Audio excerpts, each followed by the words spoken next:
welcome back to my YouTube channel again. So guys, in this video we will see how to import your old settings in your Visual Studio Code. So guys, if you are just export your settings from your old Visual Studio Code, so guys, and now if you want to import it, so guys, it is very easy. So guys, if you know how to export, so you watch my older video. I'm already create the video on it. But if you want to know how you can how you can import, so you just follow this. For this, guys, first of all, you go for the option of your files. In the file section, guys, here you go for the option of preferences.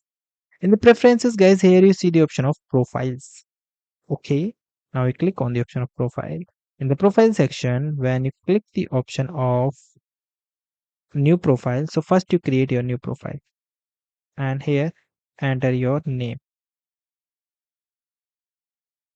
Okay, and simply create your profile. But if you want to get import, so just click on this drop down menu. Here you see import profile, select file.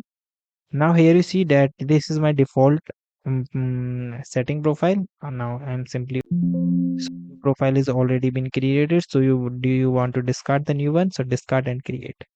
Now guys, here you see that my copy is created. Okay, this is my copy name. Now I'm press create and my profile is ready.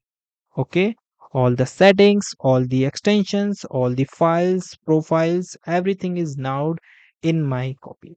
Now if you want to deactivate, so you just click and right click it, and I think you go here to deactivate, otherwise double click here to activate this.